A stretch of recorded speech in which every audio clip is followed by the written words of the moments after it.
The feelings are emotional, not intellectual. Maybe the big picture wasn't analyzed. The feelings are emotional, not intellectual. The big picture wasn't analyzed.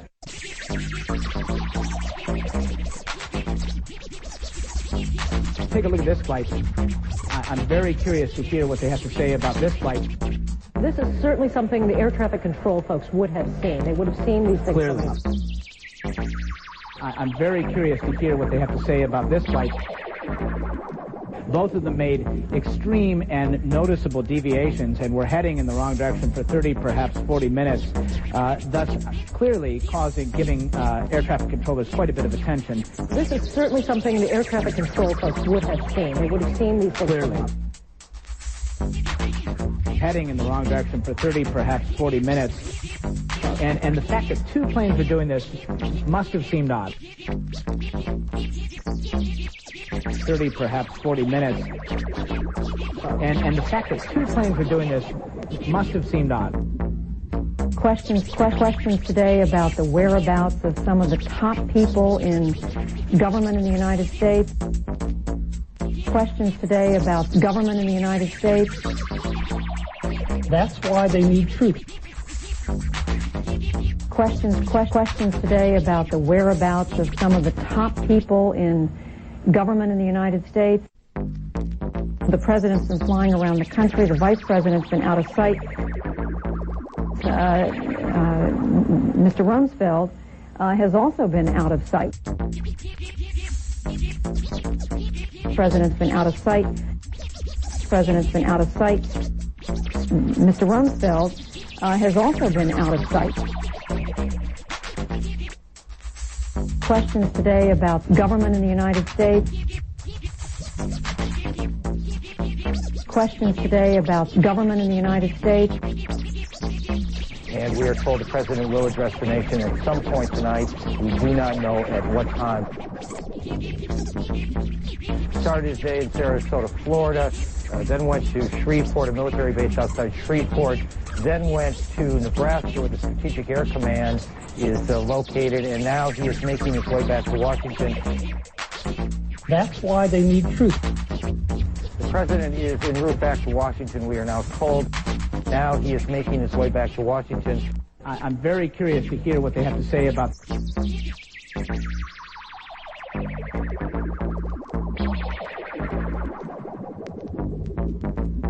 heading in the wrong direction for 30, perhaps 40 minutes. This is certainly something the air traffic control folks would have seen. They would have seen these things Clearly. coming up. Heading in the wrong direction for 30, perhaps 40 minutes. This is certainly something the air traffic control folks would have seen. They would have seen these things Clearly. coming up. Take a look at this flight. This flight. This flight. Take a look at this flight. This flight. I'm very curious to hear what they have to say about this flight. The feelings are emotional, not intellectual. Most people will try to drive this up into the head, but this is an emotional issue. Everyone sitting at this desk, I'm sure, is emotional. All the people we're talking to are emotional, and so are the children. If we try to make it a head thing rather than a heart thing, we miss the point. Yes, welcome to the Grassy Knoll, and this is going to be round two with Andrew Colvin. We're dealing with the Mothman, and he is a documentary filmmaker, and he's produced The Mothman's Photographer. And you can go find out about that on andycolvin.com and look under film, and he has a DVD series there that explains all about the Mothman. We're going to touch base a little bit on what we talked about in the first hour and then move on into the second hour. But first, I want to thank you, Andrew, for coming back with us on the Grassy Knoll. Thank you, Viz.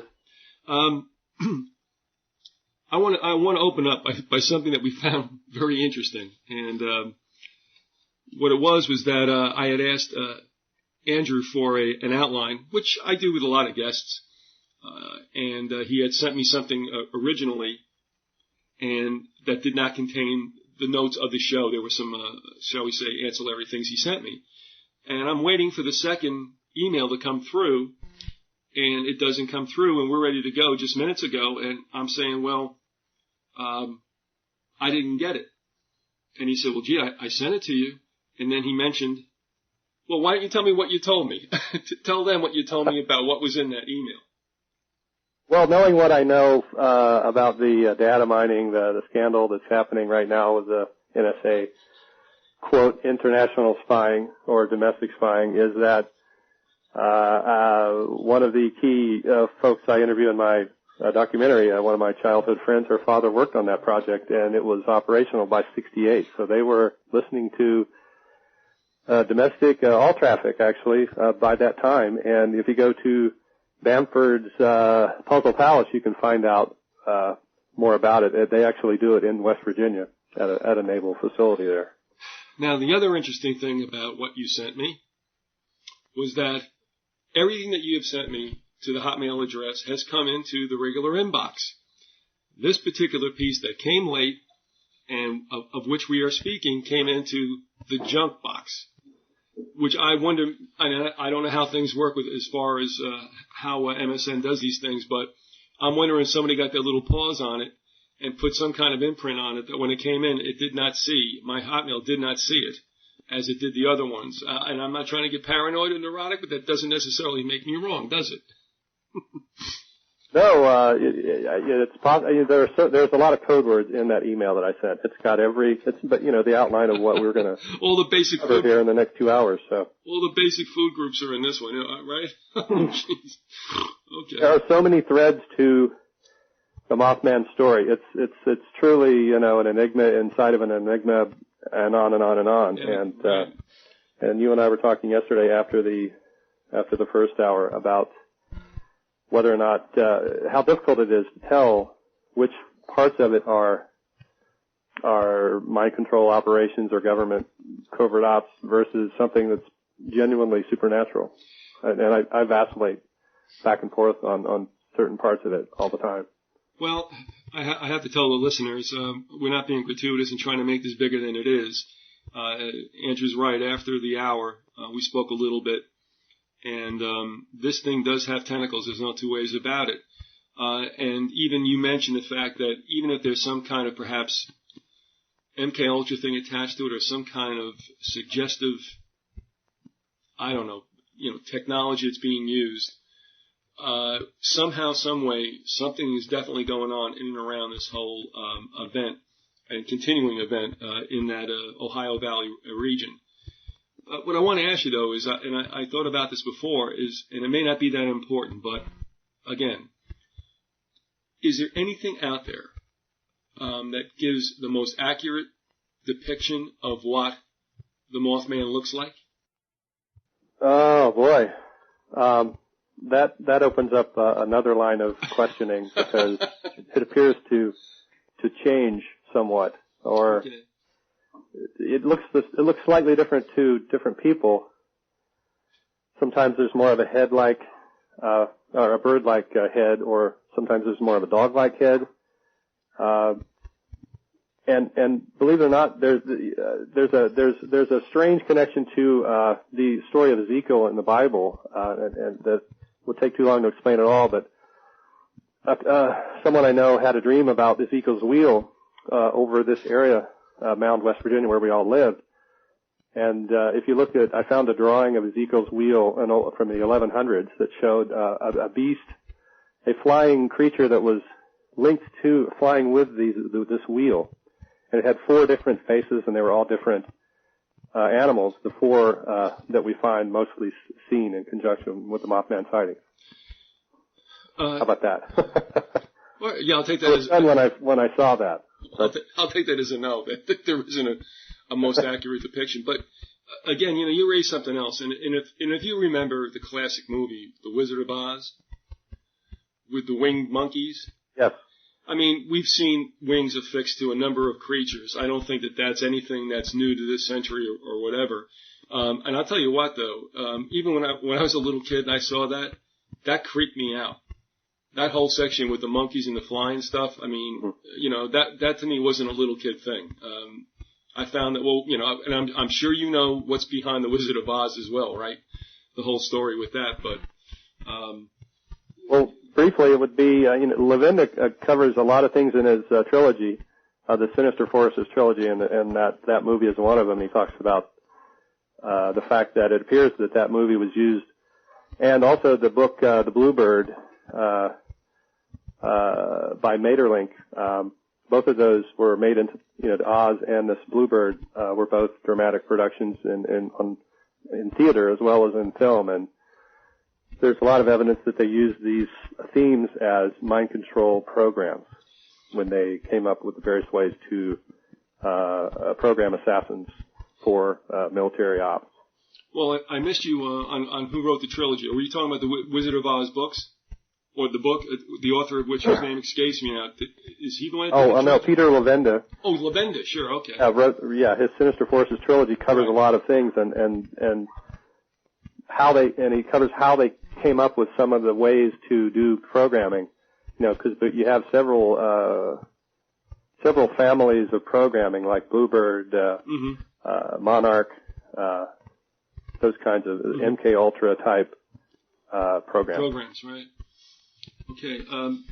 One other thing, and before we get into the meat of the matter, if folks group Mothman in with, let's say, the Yeti, the sightings of Sasquatch, Bigfoot, and such, first of all, do you necessarily think that there aren't creatures like that out there? And secondly, if there are or there aren't, is it an insult, so to speak, or a degradation to put Mothman into that whole category? Well, I'm not sure because I vacillate a bit there in terms of what we can say. It's tough. It's a tough question. I'm not so sure that there isn't something out there. Unfortunately, it's just become so much of a kind of a Hollywood thing. That you never, I don't know if you can ever strip it all back to get to the truth of what might really exist out there. If there's some anomalies, biologically that still exist to this day. I mean, the same thing even with, with Champ, the supposed Loch Ness monster, that's hanging out in the Champlain. I mean, who knows? Who knows? There's an interesting Bigfoot film that I saw. Well, actually, it was a little clip that someone had filmed called the July 4th footage, and it was debunked somewhat, but I'm not sure if it really was debunked. But the footage shows a Bigfoot running, and then at the end of the clip, it appears to be growing wings.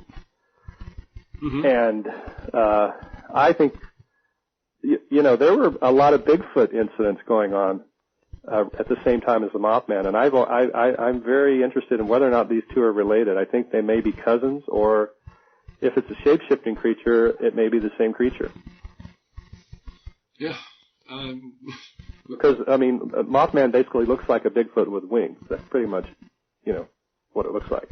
Except for the head may appear to look a little different to people. But, when people are under stress of seeing, this otherworldly thing, it can distort your perceptions. And there's obviously an interaction going on with the mind. When we went back in 2002 and encountered this energy field, we later had some visions that were really odd. They seemed to imply that there had been a drowning at the confluence of the Elk and Kanawha rivers. And 3 days later, I was driving by there. I had sort of been avoiding that area during my trip that week, and the last night I drove by it, and there was a drowning as I went by. They were fishing someone out of the river. So at that time I thought, well, that was just a precognition of something that was going to happen 3 days later. But then we found out that in 1904, that bridge had collapsed that crosses the Elk River right there. And the date was the same exact date as the Silver Bridge collapse, December 15th. And there's an island there called Magic Island, and there have always been stories about it being a supernatural spot. Mm-hmm. And I remember my mother telling me a story about a dead girl that had haunted the island, but she didn't know about the bridge collapse, but the deaths were caused by this bridge collapsing from lax maintenance, and it killed some children.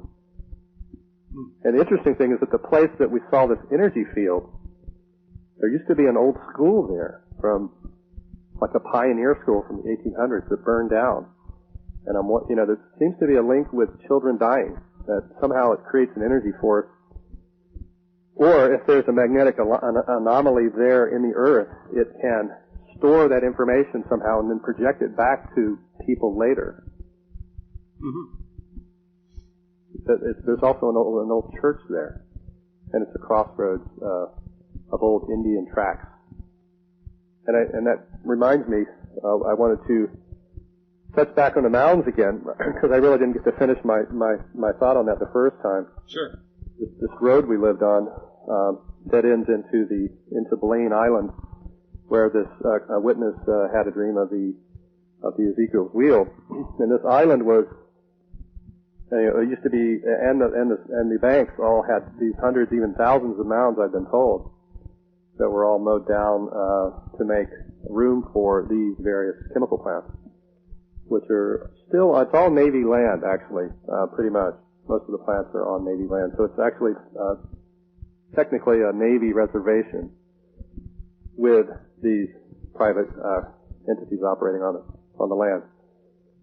But these mounds, I've done some research on mounds, and if you look at Ted Holliday's work, he's got a book called The Dragon and the Disc, and he connects the mounds to UFO worship and dragon sightings. Dragons were known to typically come out of a cave and then move downstream to a mound, and would maybe in the middle of a stream or an island in a stream, they would mount and live there. So a lot of the British tales of dragon lore fighting involved killing a dragon on an island in a river or on the banks of a river on a mountain. That's one aspect of it. Now, and I also have been in contact with a Bigfoot contactee who claims that they're communicating with Bigfoot on a regular basis, and the Bigfoots have told them that they built the mounds. That implies that's something that can't really be verified, but it's still an interesting link, possible link that other researchers could look into as they interview contactees.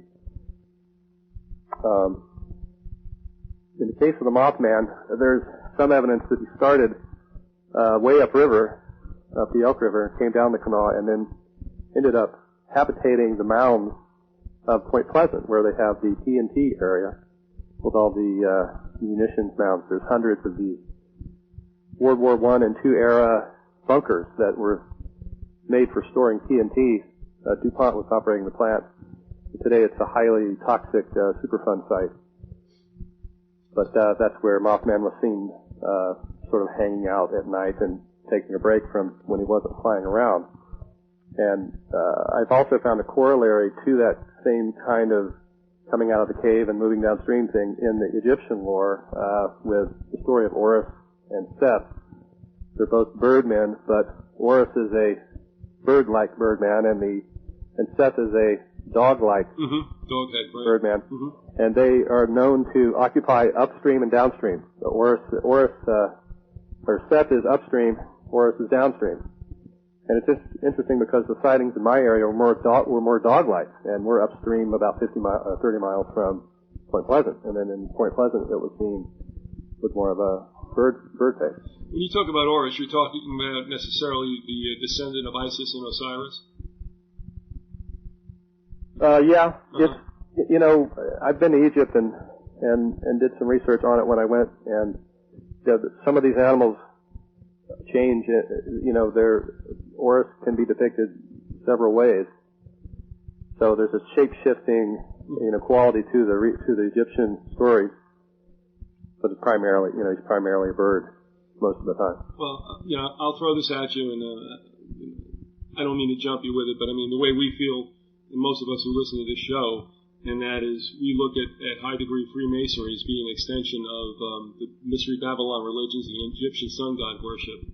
Yep. And so therefore, we believe that satanic, Luciferian, whatever you want to call it, spirituality still exists and goes on, and is very, very palpable. And so when you mention something like this, I got to tell you, Andrew, what most of us have found out is that the longer we go and we document and research these things, you realize that most of the stuff we were told was balderdash and fiction. really wasn't. It was portrayed as fiction. It was a good story. It probably conditioned us to a certain extent not to really look at it as real, if you know what I mean. But it is real, and it's out there. And we're just trying to get people to turn around and say, listen, what you guys are poo-pooing isn't necessarily, a fictional tale. Well, there's certainly some interesting, bringing it back to something more personal that I can talk about, sure. Interesting unconscious uprisings of things in my own story that to illustrate this idea that I was just talking about is back in the early 80s I started a photo series that involved a flying terrorist who was like a birdman who had a sphere that he carried, and a lot of the Garuda stories have spheres. I didn't know any of this at the time, but I was doing this artwork that unconsciously represents a lot of the aspects of the Mothman story. And the themes in the photographs that I took are very, a lot of them relate to the Mothman story. The connection possibly with Christ, the Thunderbird, trees. There's a thing where the Mothman appears like a tree or masquerades as a tree. But I started off the series with this being coming out of the ground. I was doing double exposures and showing this being coming out of the ground with its arms spread. And then when I was talking to Keel in the documentary, he was saying that there are reports of Bigfoot pulling themselves out of the ground, and as if they are molecularly, spread apart so that they're not like, the dirt isn't moving when they come out of the ground. They're just coming up out of the ground as if they are ghosts or that kind of thing. So it's a very similar idea that these creatures come out of the earth and then will go to a mound because there's some energy. There's something, whoever built the mounds, there's some interesting things about the types of clay that they use. They pick specific kinds of dirt that has certain properties. And that perhaps these mounds can hold information in a way similar to how some of the Mexican Indians believed and the South American Indians believed that a shaman could project his consciousness into a rock or a mound at the point of death and then survive on. It's pretty mystical, but my point is that these things have cropped up in my life and in some of the stories of the witnesses I interviewed in this way. And it's hard to imagine how that, could happen without there being something to it. I'm going to ask you a loaded question, and I think a lot of people might say that's a softball question to ask somebody, but this is my belief. I just want you to speak to it. I've passed by some people who I believe have done things, works, especially books, about spiritual/mystical things, and I'm like, nah, I don't think so, because I thought they were more, if you will, carny barkers and salesmen, snake oil salesmen, than they were serious researchers. In your case, from what I've gotten from everything I've said, we've talked about, and I mean, I'm measuring these words very, very carefully, but I believe that you're deadly serious about this whole situation, and as we said, the tributaries that run from it, as far as what's going on and has been going on in the United States. Well, I am. However, there are so many possibilities for explanations. It's tough to nail one down. It's just going to take time and more people getting involved with the research. Myself, for the next 10 years, probably I'm not going to have much time due to family things. So, I'm passing on what I know in the hopes that others can take it and run with it. I sort of view my own work as being an addendum to the things that Keel did. I was leafing through his book again last night, and it's really got a lot of amazing. Every time I read it, there's some different things that pop out that I wasn't able to assimilate the first time or the second time or the third time that I read it. It's so chock full of interesting angles, particularly describing for the reader how superspectrum works, which is the energy force of reality, so to speak. And Keel explains that really well, and he also goes into this conspiracy angles quite a bit. And I view my work as just extending a little more of that direction, based on what other researchers have come up with in the past few years. Which I don't know if Keel's kept up with that stuff or not. But anyway. All right, a couple things. Knowing your connection to all this, then I'm going to guess that the two mining accidents in West Virginia. What were your reactions to that? And does Mothman fit into this? Oh boy, I wouldn't go that far. I thought about it just because the Hatfield and McCloy name came up. Well, McCloy, one of the guys' names was McCloy, which is an interesting name because it shows up a lot in CIA lore. You got it. That's right. So I was kind of making jokes that it was the Hatfield and McCloy. Not right. It would have certainly been a bad joke to make, but when you did hear about the two of them, and I guess, let me ask you this: are you necessarily waiting for the next shoe to drop? I mean, do we believe that things happen in threes? They certainly seem like they do, but how did you take it? I wondered if it was a diversion. I don't know. It's hard to say. I mean, there's a history in West Virginia of exploiting the population for resources, and some of these explosions are unexplained. And who knows what's going on there? There could be some more union problems going on in the mines. I don't know. So necessarily, this might be a tragic coincidence that two of them would happen in such close proximity to one another. On the other hand, you think something might be afoot. Well, it entered my head, but You have nothing, yeah. Yeah, it wouldn't be something I'd want to talk about too much because there's so many other things with the Mothman that I'd like to touch on. Sure. Based on the notes that we're working with now. All right, look, at this time, though, also, I want to tell everybody you're listening to the Grassy Knoll on AM 1610 WDCX. This is Viz, and with us today is Andrew Colvin. His website is andycolvin.com. But Andy, there's a couple of things you want to talk about related to your work and those around who have supported you, at this time especially. Do you want to give us a recount of that? Oh, yes. I wanted to thank Vidya Gallery in Seattle, VIDYA, for sponsoring a Mothman show this year for me. 300 images, screens running the documentary, Tell Your Paranormal video booth. We're going to have some lectures. Also, we have a nice little circle of artists here in Seattle who all seem to have paranormal experiences in their background. And I've interviewed some of them for the documentary. Particularly two of them, Bill Frisell and Jim Woodring.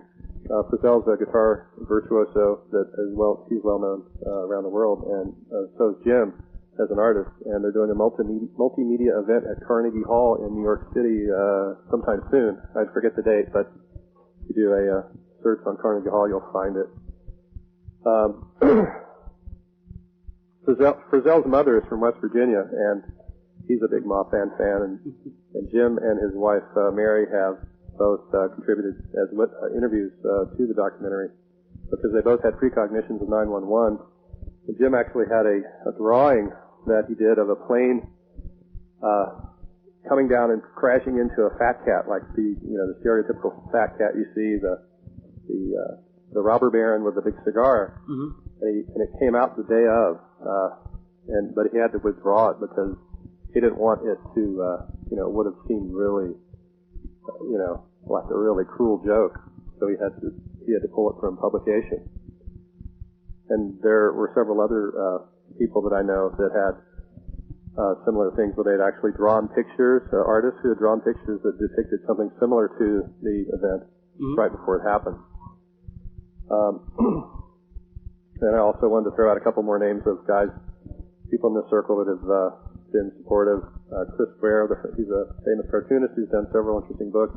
Charles Kraft, a guy here in town who is known for his bone. It's human bone porcelain. And he takes the remains of folks and makes porcelain items out of them. It's a fascinating endeavor. And he also does various firearms and military things out of porcelain. He does a really interesting work. And Bruce Pickford is another guy here in town who did the claymation for Frank Zappa. These are all guys that have been inspirational to me, and who all have paranormal events in their lives. Like Frizzell had a UFO sighting he grew up in Denver, outside of Denver. What's that town there with all the Colorado Springs, where Tesla did all his testing in the mountains there. Mm-hmm. And also Graham Nash. Sorry about that. What was that? A phone call? We're all right. Okay. Mm-hmm. Did you hear a noise? No, just cut out. We're good. All right. And Graham Nash has brought a couple of photos. And I wanted to remind people to check out the blog that I have. It's at andycolvin.com/WordPress, WORDPRES. And there's an interesting article on there, I think, based on trying to describe the meaning of the word Indrid Cold. Indrid Cold is this spaceman, so to speak, who showed up during the Mothman flap. Where can we find that, Andy? At andycolvin.com/WordPress. Okay. I'm going in now. We need to put a good link on there, yeah. Easy to see link, and we'll do that. Okay, because that's just it. I was looking for it and I couldn't find it. Now I've got it. Is it a blog of sorts? Yes. Okay. And I started it off with this article on Indrid Cold because I realized that, as I was researching the Garuda, most of the Garuda tales, and these are tales that are, 6,000 years old, coming from India. Some of the oldest stories in Hindu lore involve the Garuda. And the Garuda was always known to be associated with Indra, the god of fire. And usually this Indra was, at times of cataclysm, Indra sort of takes over and is known for destruction. So it's almost like you could almost correlate it to nuclear, weaponry. And the Garuda usually, in fact, there's tales. There's a couple of guys have written books about these flying machines that they had in ancient India, and even perhaps had rockets and things. It's a whole other field that I haven't explored in depth, but it's out there. David Hatcher Childress has a book on it. The Vimanas were these flying Indian machines. But where was I? The Garuda. Indra. Garuda is known to cool the fires of Indra, and it's this messianic kind of thing where he's stopping the destruction. And I realized that Indrid Cold was a name that related to that. Indra, if the Garuda has cooled down Indra, he has become Indrid. It's like a past tense. Indrid is like a past tense of Indra, or an adjective of Indra. And cold, is an obvious allusion to the cooling down of the fires. So Indrid Cold, this MIB spaceman, was basically saying that he was the Garuda. And that raises other questions. Would a supernatural deity, tell you that? Would he come out and just say who he was, or was this a human endeavor? Using people who know a lot about history to concoct, baffling coded stories for people. Going back to the storyline with Mothman. Now, I don't know where you want to go with it. Do you want to talk more about some of the connections that come out of Woodward Drive? Yes, back to the 1904 bridge collapse. That was the same year that Aleister Crowley did his one of his major rituals, and he said that we had now entered the age of Horus and the conquering children, whatever that means. But that's what happened in the same year. In the documentary, we have some interesting things that sort of occurred at this place with my friend Harriet, whose father was the guy who worked at the naval facility. She had some strange dreams about this confluence before. She had never been there, and during the filming we went there, and we ran into, by total random chance, Harriet needed a place to stay, and she stayed with a lady who was recommended to us. Turns out this lady, her daughter had moved into Harriet's house on Woodward Drive after Harriet had moved away, and that this woman had a bunch of strange paranormal experiences there too, and we interviewed her as well. And there was a business located at this confluence of the rivers that employed most of the men that lived on my road, which was miles away. So there's these strange connections to this spot, just geographically. And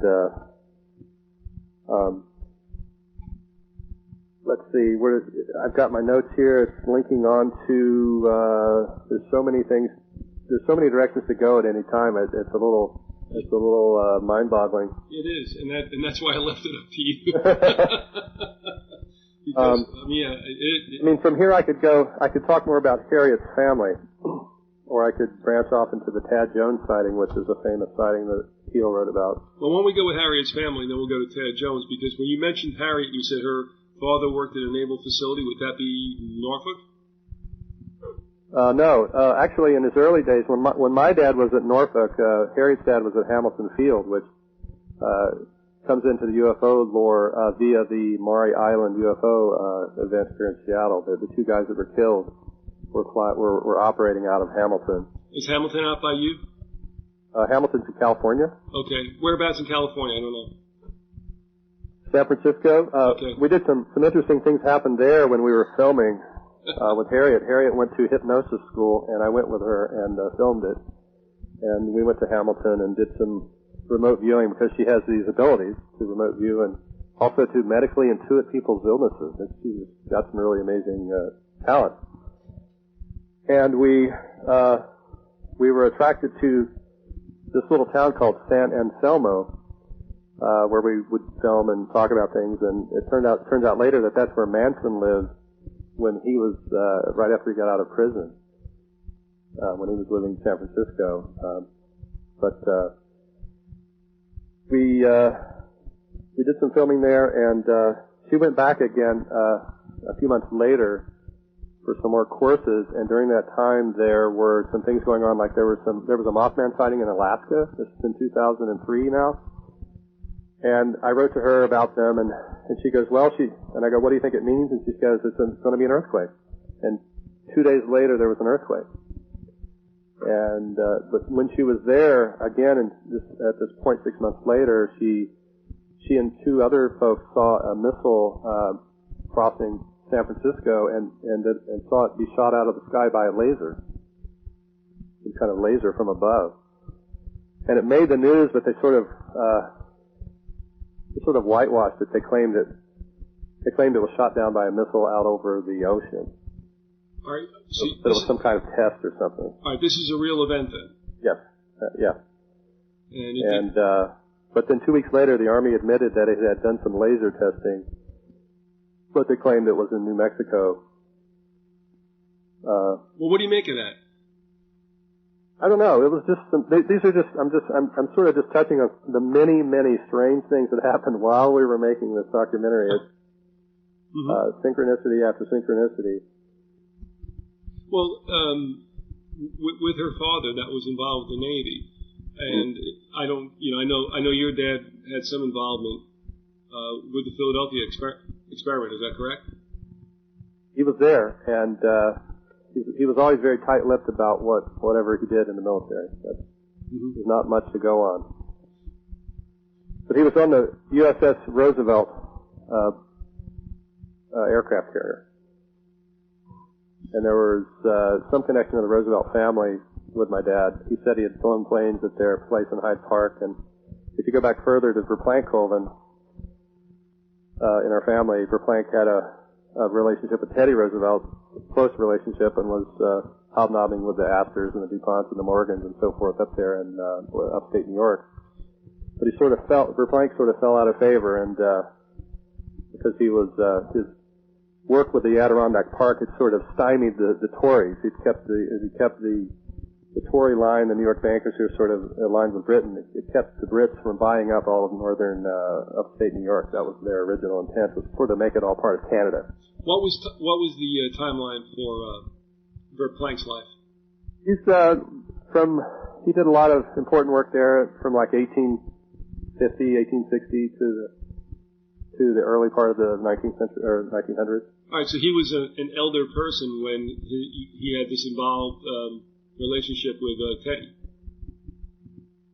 No, actually, he started pretty early. Well, I don't know. I mean, when was Teddy? Well, Teddy's a president in the first decade of the 20th century. Right. So may have been a little older. It may have been a little, yeah. May have been a little older than Teddy. But what's interesting is you now say it, because I'm very familiar with Adirondack Park, which nowadays nobody can figure out what exactly it is. But yeah. Because I mean, this land management issue is another whole can of worms. But you're saying Mr. Colvin necessarily was trying not to have all this land scapped up by that still to this day continuing Tory arm of bankers from the East Bank of the Hudson. Yes, and I don't know if my father may have been linked into that. He may have been. It seems like there's some connection to the Roosevelts. And my father's death was suspicious. He died about 4 years after the Mothman events, and he worked at Carbide. He was a chemical guy, and whenever they would have spills and things, he would have to go in and sort of supervise what was the spills, and he ended up getting exposed to some things. So he got this rare muscle cancer in his leg, which it turns out a lot of Carbide employees were getting, and they actually had to address it at a national level at one point in I think 1974 it became a scandal. So my father was sent to Cleveland for treatment, which was kind of odd, and he was they took it out. But then one night he claimed he had been jabbed or stabbed in the middle of the night, like someone had actually come into the house. That was there was this, and we all sort of have nightmares of these intrusions, or at least a couple of intrusions. But he felt that he'd been stabbed in a part of his back, and then a few weeks later he developed a cancer there, which I can come back to this story later, okay. Because it may connect to a guy who is known in the Mothman story as the Fright Wig. The what? The Fright Wig man. He wore a fright wig. Okay. And he was abducting people and doing this kind of thing where he, might come into your home or chase you in a car, or he was basically trying to grab people. Who knows what he was doing with them. But in '75, Keel reported that they found 25 skeletons in a cave near Point Pleasant. So and he even states at one point that he feels like that these abductions were key to understanding whatever conspiracy might have been behind the Mothman. Hold on a second. I'd like to save that for the third hour. All right, good. Getting back to Harriet, her dad was an engineer working for Western Electric, worked on this facility. His car was bombed in early '68, right after the Silver Bridge collapsed. The same day as that car bombing, there was a big fire in downtown Charleston of a mob restaurant. The owner of the restaurant fled to Bluefield and was shot in a hotel room. There was some kind of operation, some kind of mob fighting going on. Harriet's neighbor at the time was a member of the Bruno family. Well, his last name was Bruno, and we're figuring that he's connected to the Philadelphia family. Okay. Because other books that I've found have drawn a line between Philadelphia and West Virginia, sort of the mob in that part of the world being run out of Philadelphia. Mm-hmm. But this Bruno guy lived next door, and the FBI came, but strangely they drove Volkswagen, which is very similar to that's what Indrid Cole drove. Well, this guy's FBI agent tells Harriet's family that The car bombing was had to do with this mob guy next door, not them. But he was strange. Harriet remembers him paying more attention to her than the case. So he had some strange behaviors, like he was a man in black. Bruno was eventually. Well, the next thing that happened was Harriet found a suitcase of heroin between her house and their house, and they reported that to the FBI. And Bruno was put on trial, but disappeared into the prison system. No one knows what happened to him.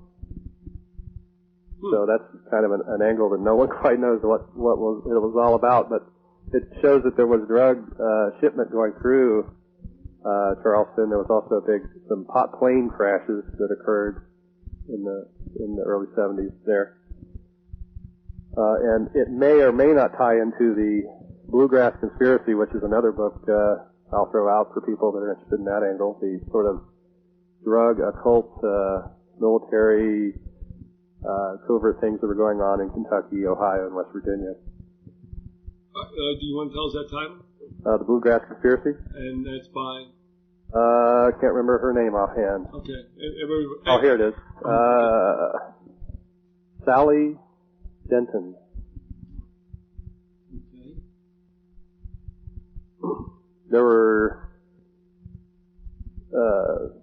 There's a lot of defense plants there, and some evidence they were making untraceable weapons and shipping them around the world for to support various paramilitary operations. And this is in West Virginia, correct?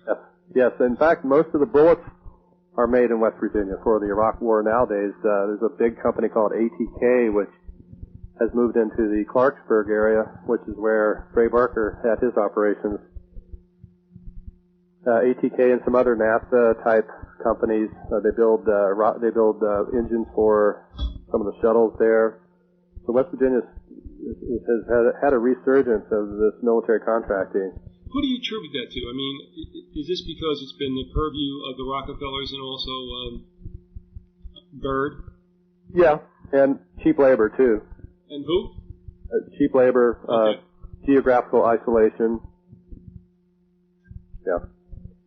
Well, I tell you, that is an interesting place, and also you can't really overlook either the proximity of Wright-Patterson Air Force Base, can you? Oh, absolutely. It's a straight shot from Wright-Patterson through Point Pleasant to all these chemical plants. And one side note that just popped into my head, my father was at the Philadelphia experiment. He was thought, then was moved to Charleston to work in one of the plants, and I had a summer job at a DuPont plant there. And I talked to several guys who had seen someone running on fire and then disappear. And it was a ghost story, as far as everyone knew. But these people had definitely seen it, and firsthand. And I knew, and they were scared when they talked about it. It shook them up, and it happened more than once. And this year I was reading a book on the Philadelphia experiment, and it turns out that that's the description of what happens to the guys that were on the ship that was doused with all of these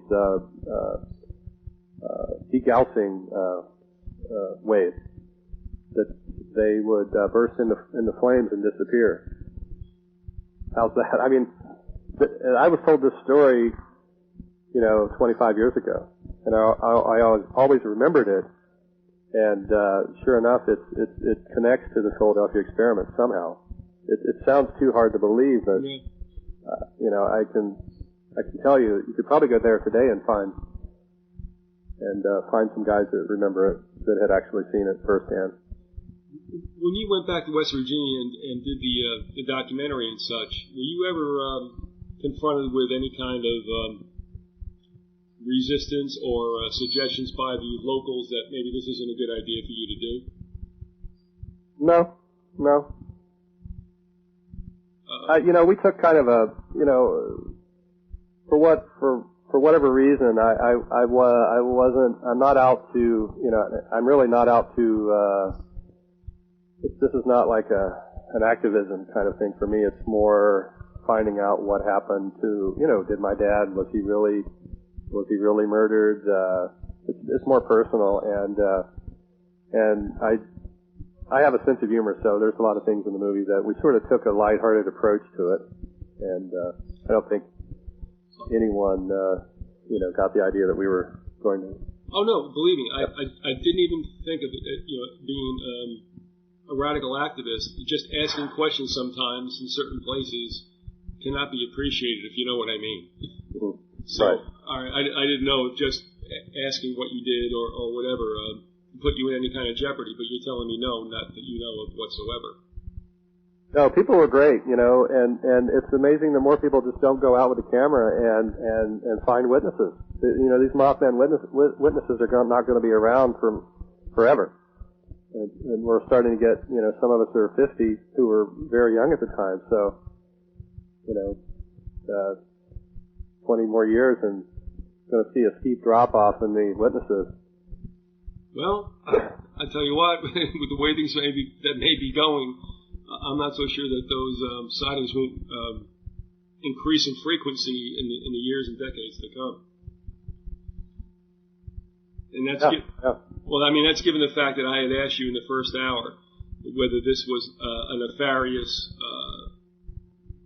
creature, somebody who would foretell bad tidings.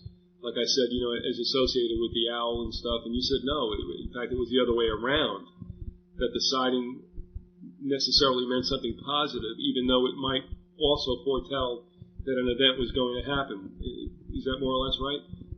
Yes. And I have vacillated a bit on whether or not it was a mind control operation, because my Mothman contactee friend, Timmy, his father worked for Carbide as an engineer, just like Harriet's dad was an engineer. And they probably knew the engineers that were involved in the Tad Jones sighting that Keel wrote about. Tad Jones had been an engineer at Carbide, and the guy who investigated, along with Keel, Ralph Jarrett, he was a Carbide engineer. My father actually knew him. And Tad Jones leaves a job as an engineer to become an appliance salesman, which is kind of odd. Yeah, now we said we were going to go to the Tad Jones thing. Okay. Well, that's it. I mean, I wanted to go off with Harriet. We kind of did that. And the second thing that you had mentioned, and I'd like to go into that right now for the balance of the show, is what in the world is going on with what Tad Jones was involved with. Well, he was driving on a part of the interstate that was just opened. Excuse me. This is right a few miles, maybe 2, 3, 4 miles west of Mound, on I-64, and he sees a sphere hovering above the interstate. Reports it to, it gets into the media. He drives by the next day and he sees a guy standing there who has like coveralls and a black box that he's turning a dial on and a wire. And he asks him if he needs some help, and he says no, and he sees him the next day and drives by, and the guy's still there. Keel calls the gas company, because that's where the gas line went under the interstate, and said, did you guys have anybody out there checking? And they say no. Do you use this kind of equipment? No. So Keel went and looked at the spot and found some strange footprints. He found that one naked human footprint. He found some footprints that looked like the landing on the moon footprints, and he found some huge animal prints that looked like dog prints, but they were unclassifiable. Then Jones gets some threatening notes to not talk about it, and there was one other thing. He had an encounter with, let me see here.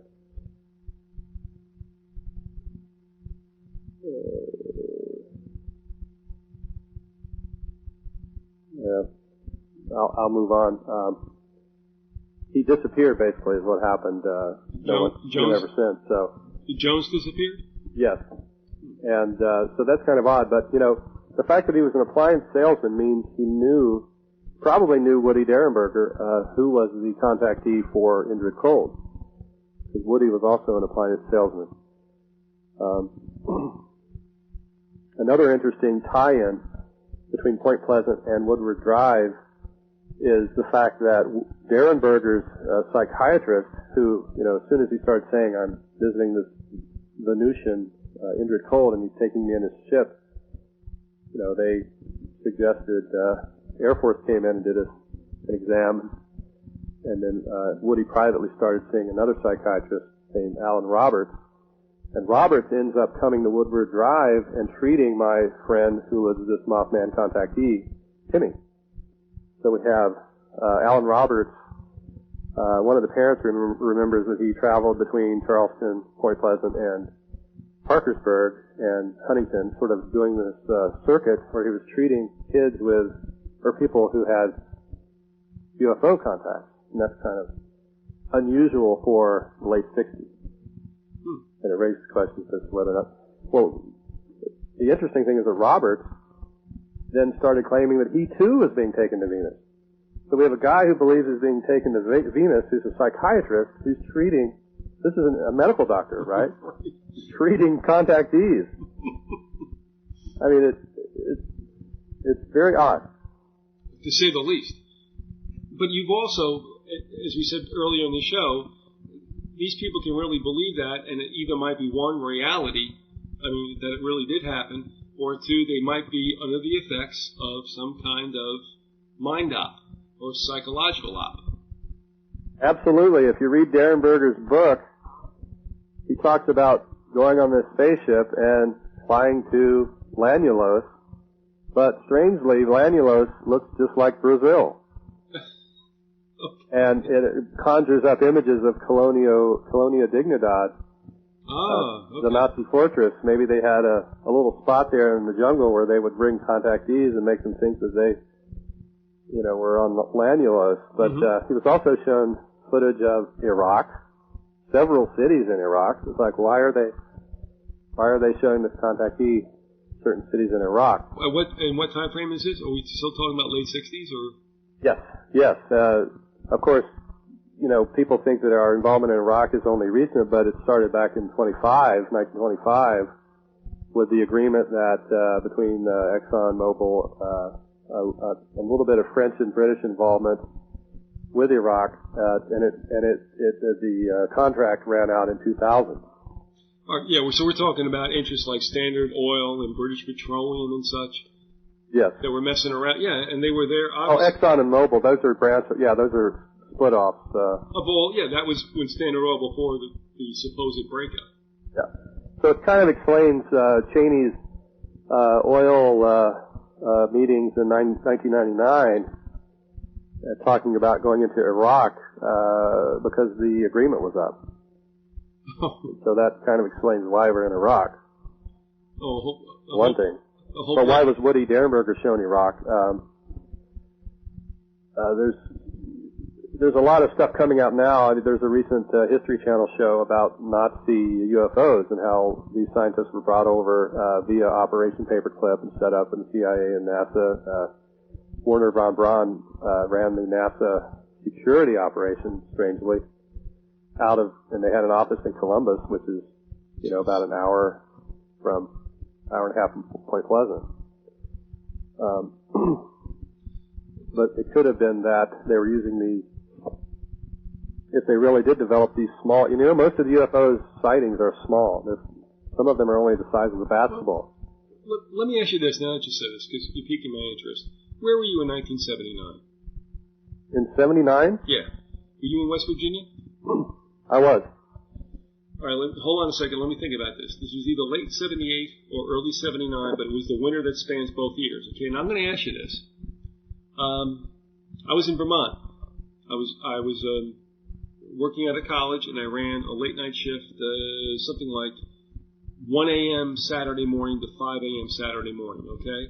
I go walking up to the college at about 11 p.m., and I'm telling you this for a reason. So, even if we're going to eat up some time, excuse me, I'm looking at the clock now. I just want to run this by you, okay? I'm walking there, and I'm hearing dogs bay like there's something amiss, okay? I look up to the sky that would be to the west, and I'm seeing a UFO. There's no two ways about it. And I'm watching it, my eyes are starting to tear up because when it's really cold out, as it was at that time of the year, it's probably November 78 or so, okay? It could not have been the winter of 79. And I'm looking at this, I'm going, my goodness, this is the real deal. And when I went to blink, because finally my eyes couldn't take it anymore, the thing was gone. I'm not going to explain it, I won't do that right now. So what I do is I go into the radio station and I begin my set. It was rock and roll, with all kinds of songs like Mr. Spaceman, 8 Miles High, It Came Out of the Sky. You get what I'm doing?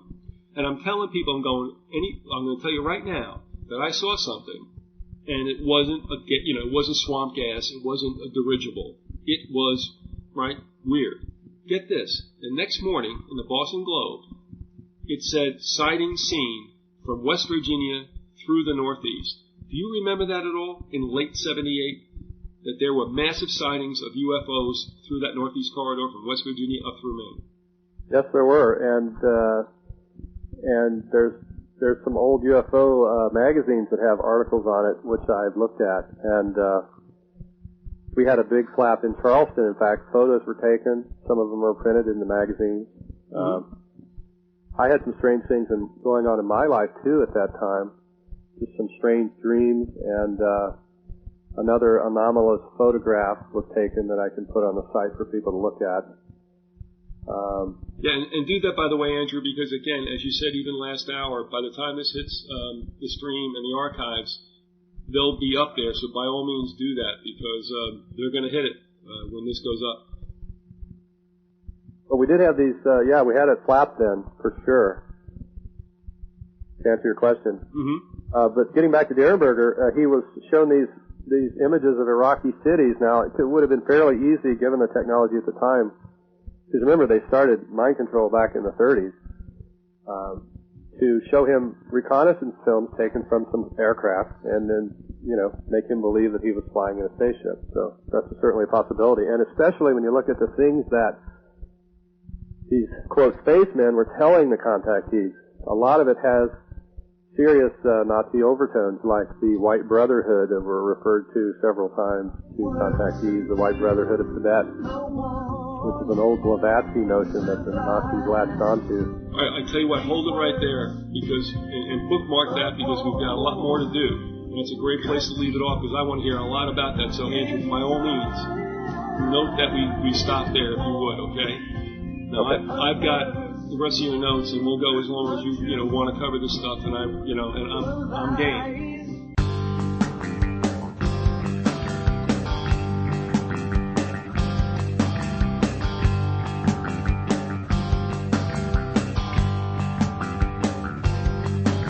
Theocracy is calling us to bow down and pray. Mediocrity is calling us to watch TV. Plutocracy is calling us to open a vein and to work 12 grueling hours a day. Democracy is calling me to do something bad. Democracy is calling me to do something bad.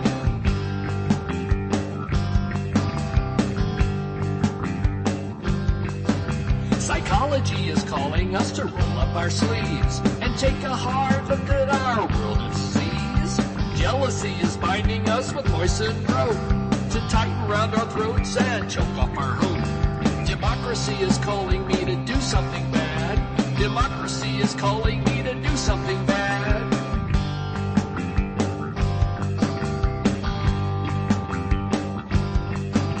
Philosophies are telling us to make big plans and dream of success as we sit on the can. Mendacity is calling us to join in the race, to spit in the wind and pick up the pace.